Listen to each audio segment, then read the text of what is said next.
Hello. Disclaimer पढ़ें, follow करें। अगला टॉपिक हम पढ़ रहे हैं लेंथ ऑफ रेल। रेल पथ के निर्माण के दौरान अन्य घटकों के साथ साथ रेल की लंबाई पर भी विशेष ध्यान रखा जाता है। लाखों किलोमीटर की दूरी को मापने के लिए रेल पथ के माध्यम से इन्हीं रेल पटरियों का सहारा लेते हैं।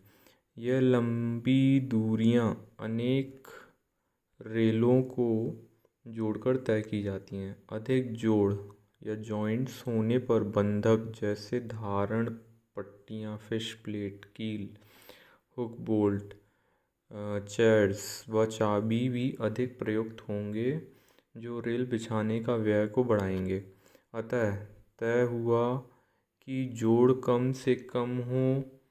लंबे रेल को यदि प्रयोग करें तो उसके बीच चौड़े प्रसार जोड़ छोड़ने पड़ेंगे, जो अन्य घटकों को प्रभावित करेंगे।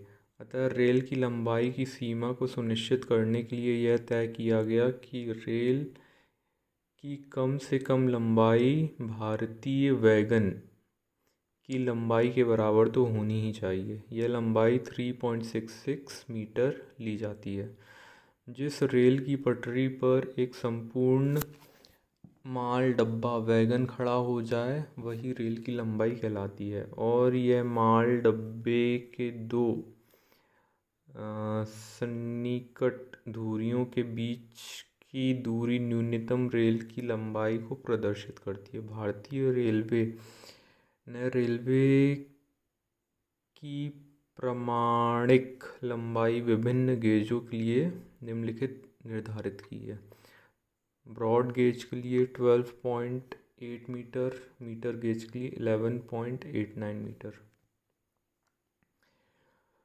और फिर लिखा है, विदेशों में रेलों को वेल्डिंग प्रक्रिया से जोड़कर 50 मीटर लंबी रेल बनाई जा रही है। विशेष परिस्थिति में 100 मीटर लंबी रेल का निर्माण भी अनेक रेलों को वेल्डिंग कर किया जाता है। ऐसी रेलों में किसी प्रकार से बंधक की ज़रूरत नहीं होती और रेलों का सरकना या क्रीप भी कम हो जाता है। अनुभव से यह निष्कर्ष निकाला है कि ऐसे रेल पथ का अनुरक्षण व्यय भी लगभग 20 से 30% कम हो जाता है।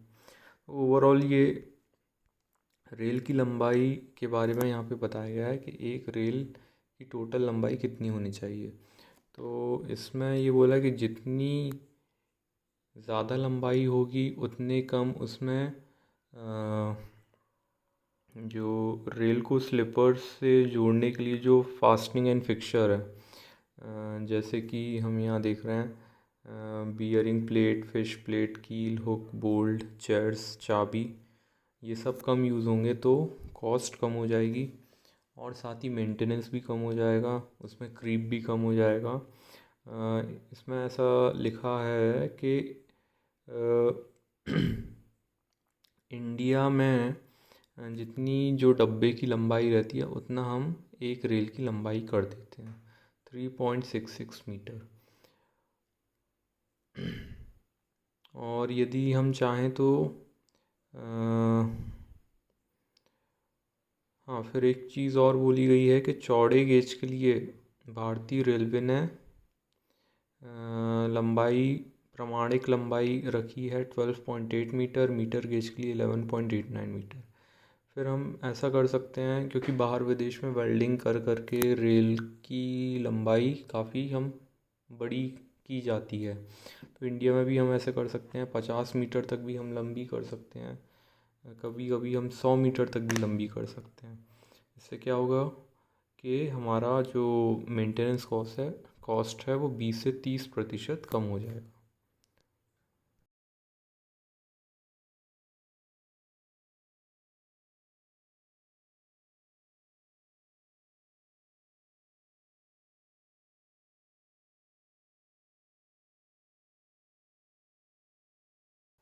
फिर हम देखते हैं वेल्डिंग ऑफ रेल कैसे करते हैं। वेल्डिंग ऑफ रेल करने के लिए 4 मेथड रहते हैं। पहला है electric arc welding, oxy acetylene welding, flash butt welding, chemical और थर्मिट वेल्डिंग।